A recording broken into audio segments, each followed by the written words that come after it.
Thank you very much. Excellencies, distinguished guests and delegates, friends, ladies and gentlemen. Ayubovan, Vanakkam, Namaste. It is a pleasure to join you at the NDTV World Summit 2025 here in New Delhi, a city that holds some of my most formative memories. I thank NDTV for the invitation to be part of this global gathering and for creating a forum for meaningful dialogue.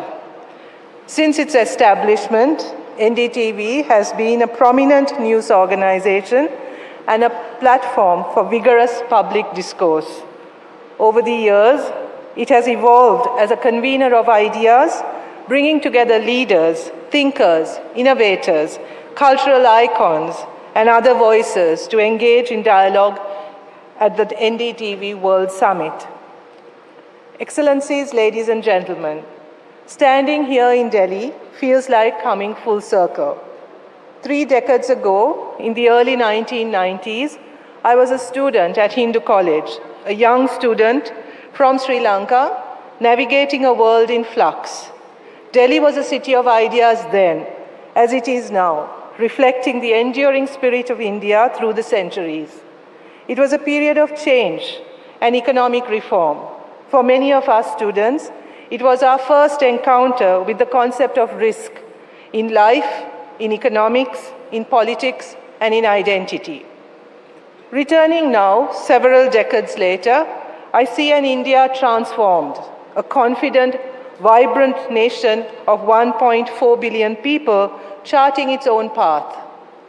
India today stands among the fastest growing major economies in the world. Its digital revolution, green transition, and infrastructure initiatives are laying the foundations for Viksit Bharat, a vision of a developed and prosperous nation. India's journey offers valuable lessons for all developing countries, including my own. This spirit of progress and partnership was also evident during President Andhra Kumara Dissanayaka's state visit to India as his first overseas visit in 2024, and during Prime Minister Modi's visit to Sri Lanka in April this year. Reaffirming Sri Lanka's place in India's neighborhood first policy and Mahasagar vision, the discussions highlighted practical, multidimensional cooperation, reflecting a shared focus on resilience, growth, and shared prosperity. The conferring of Sri Lanka's highest honor, the Mitra Vibhushana, on Prime Minister Modi symbolized the strength of the enduring friendship and partnership between our two nations, and importantly, our peoples. On behalf of the people of Sri Lanka, I wish to express our deepest gratitude to Prime Minister Modi and most importantly to the Indian people for the assistance and sustained support extended to us during Sri Lanka's most severe economic crisis in 2022. This support is a lasting reminder that India's help at our hour of need is remembered and deeply valued by our people. The theme of this summit, Risk, Resolve, Renewal, captures the reality of our age. We live in a time when change no longer moves in predictable cycles. Instead, it arrives in shocks. A pandemic, a climate crisis, geopolitical shifts, and rapid technological disruption have together redefined what leadership demands. Uncertainty today is not episodic, it's structural, touching not only economics and security, but also trust, values, and the very meaning of progress. Yet uncertainty also brings opportunity. It compels us to rethink, to innovate, to reimagine, to adopt, and to imagine new possibilities. Leadership in such times is about equipping societies to respond with resilience, fairness, foresight, empathy, and effective communication. Risk is often portrayed as peril, sometimes mistaken for recklessness. However, risk is also the first step towards renewal and progress. Without taking risk, growth and change remain impossible. At the same time, as leaders, we must remember that risk may be experienced differently by different groups of people. So ensuring that the vulnerable and the marginalized are protected at all times is also critical. We must refrain from romanticizing risk as if that is the only impetus for change as well. Sri Lanka's path has been challenging. The past few years have been a lesson in both fragility and fortitude. As you know, Sri Lanka faced a period of severe economic and political crisis in the aftermath of the COVID-19 pandemic. Economic instability, shortages, and institutional challenges were compounded by political uncertainty, testing the nation's governance and social cohesion. Yet, the resilience and determination of the Sri Lankan people shone through. Sri Lanka's political history is marked by persistent popular mobilization, yet electoral processes have continued. The 2022 Aragala stands out in this long history of dissent for its scale, character, and impact. Unlike earlier movements, the Aragala forced the resignation of the former president, prime minister, and cabinet through largely peaceful protests without any visible political party leadership or a central figure guiding the movement. While loosely organized coordination structures existed, no single individual or group controlled the movement, reflecting a deliberate departure from traditional party-driven politics. Though it did not immediately change the government, the Aragala shaped public discourse and public consciousness and laid the groundwork for subsequent political shifts. The significance of the Aragala lies not just in the act of protest, but in the citizen mobilization it exemplified, a self-conscious, non-partisan demand for systemic change, transparency, and accountability. Even as state-sanctioned violence attempted to suppress the demands under the banner of law, order, and political stability, citizens' engagement persisted. Surveys conducted post-Aragala indicated a sharp decline in trust in politicians and political parties, yet a simultaneous rise in public political engagement. In essence, the movement revealed a critical distinction. Sri Lankans mistrusted the political establishment, but not democracy itself. The insistence on leaderless organization and the emphasis on people power signified a demand for deeper participatory democracy, challenging entrenched elite dominance. The 2024 presidential election illustrates the enduring impact of the Aragala. Voters elected Anurakkumara Dissanayake, better known as AKD, and his National People's Power, the NPP party, a political outsider and a complete departure from the traditional elite, reflecting widespread anti-establishment sentiment.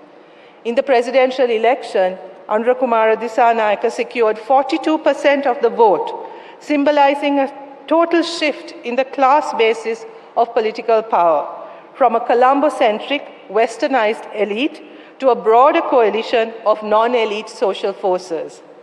Just 2 months later, citizens reinforced this mandate with a 2/3 majority win for the NPP in the parliamentary general election.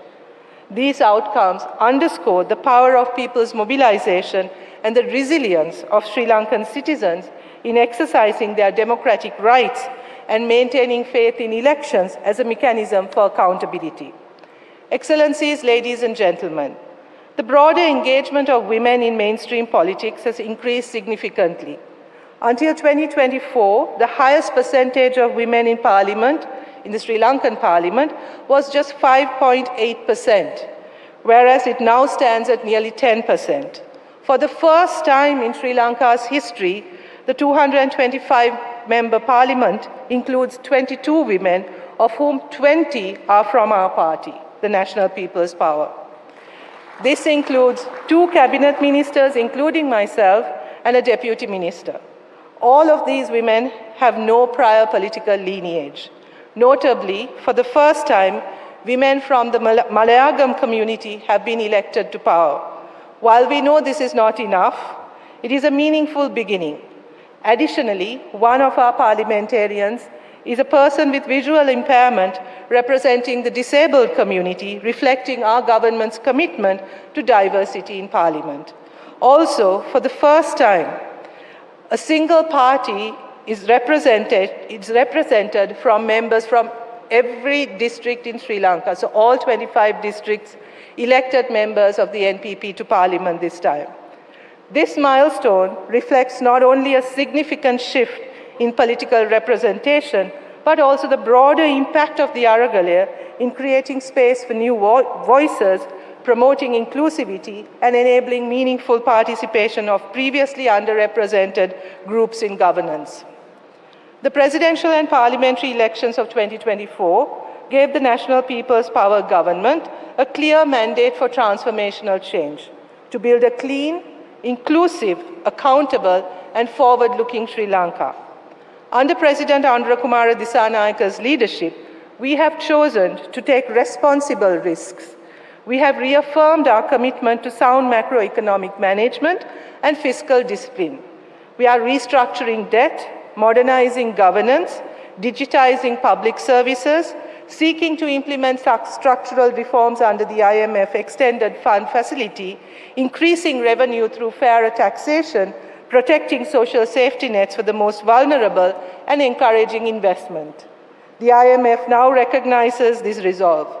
Inflation has reduced. It peaked to 70% in September 2022 during the crisis. Reserves are rebuilding, and confidence, while fragile, is returning. Just this month, the IMF and Sri Lanka reached a staff-level agreement on the 5th review of the program, which, once approved by the Executive Board, will unlock about US $347 million in further support. This follows the successful fourth review completed in July this year, when the IMF commended Sri Lanka's fiscal recovery and progress on debt restructuring. Economic reform for us is not an exercise in austerity. It is an investment in trust. Our goal is not only growth, but growth that uplifts and includes, while ensuring stability and long-term sustainable development and prosperity for our people. We seek to open new avenues for trade, sustainable tourism, green investment, and technology entrepreneurship, creating the conditions for a resilient economy that rewards productivity and integrity. While risk ignites change, it is resolve that sustains it.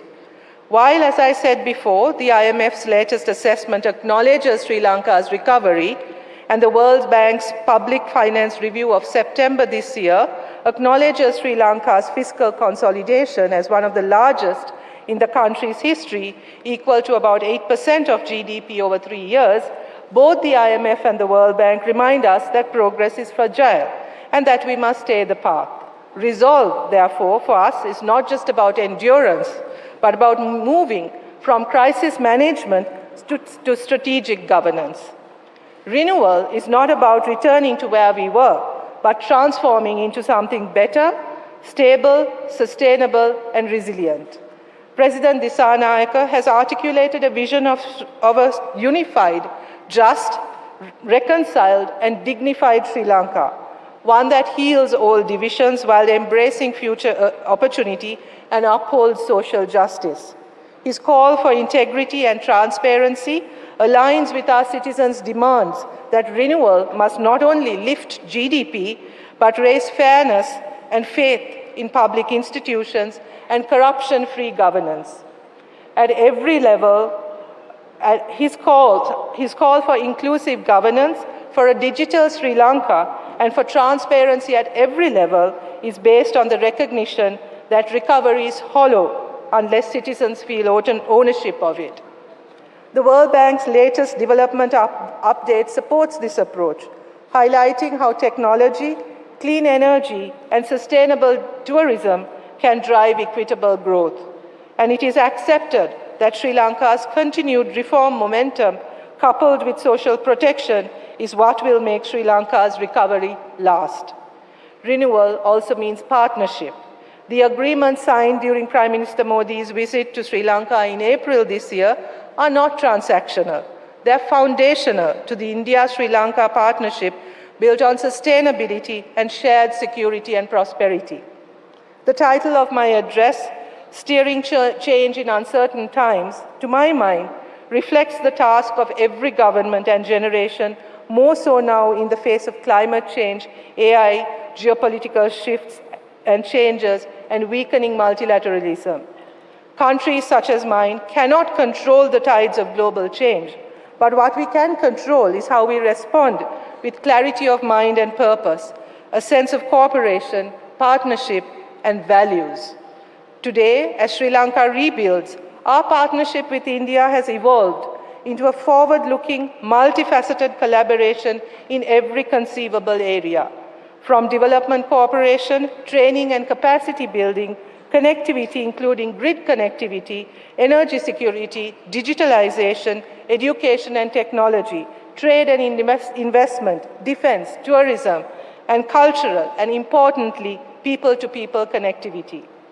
Steering change in uncertain times requires precisely this: the courage to collaborate, the humility to learn, and turning solidarity into shared strength. We envision building a digital Sri Lanka where every citizen has access, every transaction leaves a trace, and every public service, to the extent possible, is transparent. We launched GovPay, a unified digital payment gateway for government services, and are integrating e-identity systems, open data portals, and online procurement to eliminate the opaque middle ground where corruption thrives. Our objective is to make technology work to enhance accountability. We are determined to strengthen existing legislation and enact new legislation where necessary, strengthen institutions, and arrest corruption. But we are deeply aware that laws alone cannot cleanse or build a nation, and that values are necessary. We are therefore investing in ethics education, civic participation, and public service reform to try to make honesty a habit, not an exception. To steer change in uncertain times, clarity of purpose, to know why we act, collaboration, to build bridges, not silos, and courage to make choices that may be difficult but necessary are essential. We are deeply aware that true leadership is not the pursuit of popularity, but of progress, and it is our nation's progress and our people's interests that drives us. Although Sri Lanka cannot determine the course of global change, our own transformation reflects the vision for the world we wish to see, one that is just, sustainable, and inclusive, a world where growth regenerates, not depletes, where governance is open, not opaque, where digitalization serves humanity, and where women and youth lead innovation.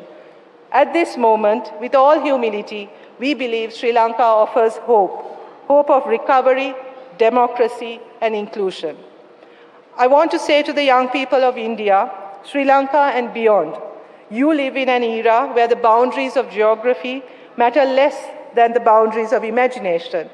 The most powerful innovation in this AI age perhaps is not so much technological anymore, but moral. The ability to imagine systems that are fair, inclusive, and humane. I therefore urge young people to be conscious of the world they wish to create. When I was a student here in the early 90s, I could never have imagined that I would one day return to this city as Prime Minister of Sri Lanka. But perhaps that is the beauty of democracy, that it allows journeys of ordinary people to merge with the destiny of nations.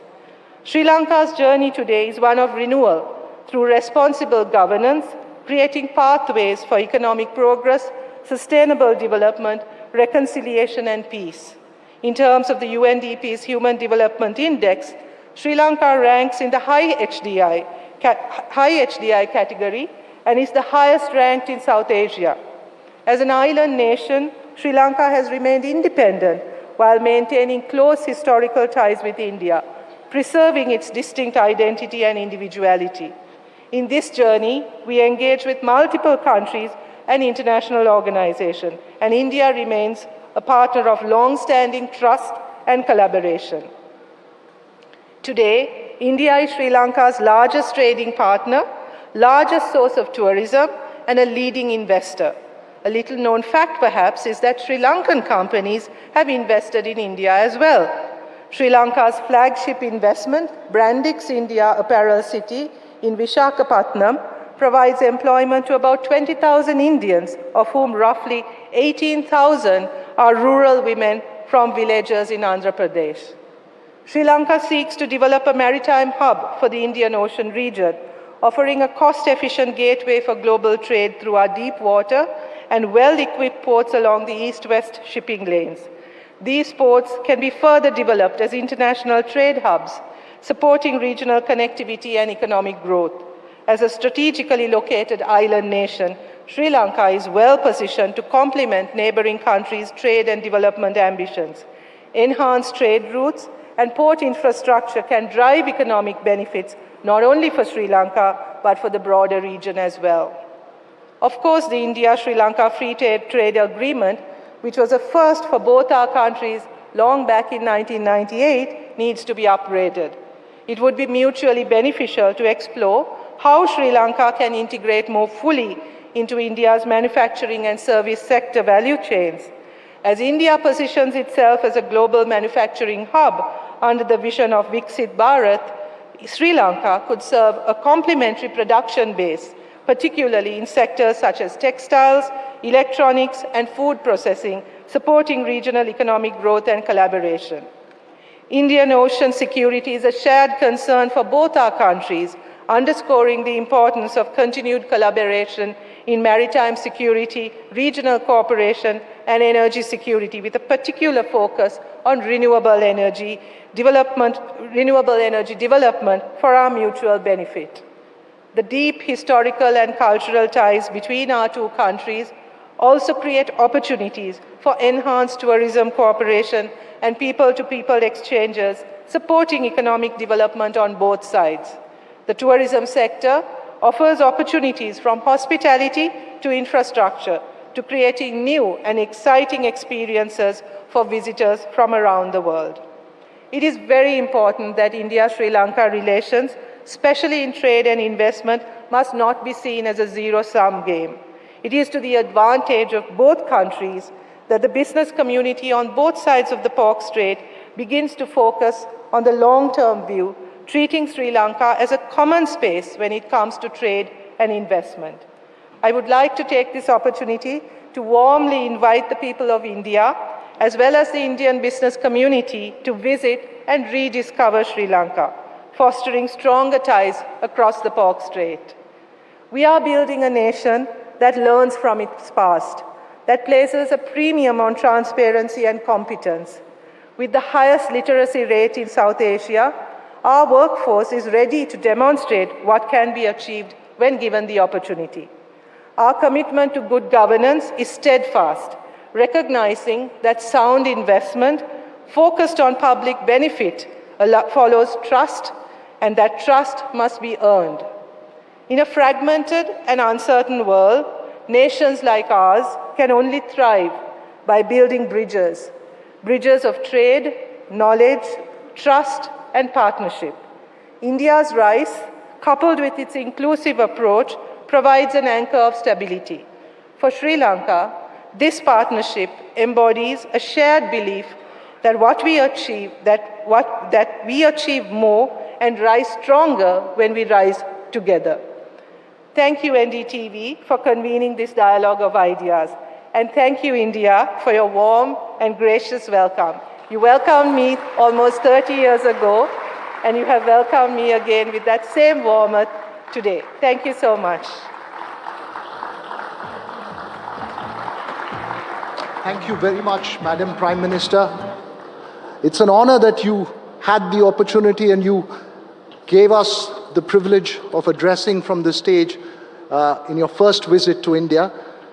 As I promised, I'm going to ask you a couple of questions, but don't worry, my Hindi is as rudimentary, so I won't trouble you with Hindi. Did you manage to have chole bhature this time? Yes, I did. And is it the same as what it was then? Even better. You know, an anthropologist, as I started becoming a prime minister, who understands society better? Does an anthropologist understand society better, or politicians are smarter at understanding society? See, the purpose of understanding something is also to transform it. So I think being an anthropologist and a politician, that gives me a an added advantage. Not only do I get to understand the world better, but I can also play a part in transforming it. So, yeah. All the knowledge of studies gets into actual transformation. My last question for you, we have a small gift for you as a token of our appreciation. Thank you. You know, a young Harini Amarasuriya, that's very, very young, but what would Prime Minister Harini Amarasuriya like to tell a young Harini Amarasuriya? Or what do you think she would have thought of you if she saw you on the stage? I think she would not have believed this, but this is what I would want to say to the young Harini there, to seize any opportunity that comes your way. Life is not a linear path. Unexpected things happen, and you have to take it. I think that's what risk is all about. That's what leadership is all about. So you take the risk, and you go with it, and amazing things can happen. May more amazing things happen to you. I promised you that we'll keep this completely apolitical, so no political questions on this platform. But thanks so much for being with us here on stage. We have a small gift for you, which we'll hand over to you till, this is a token of appreciation from NDTV. Thank you so much. Thank you very much for being here. Thank you.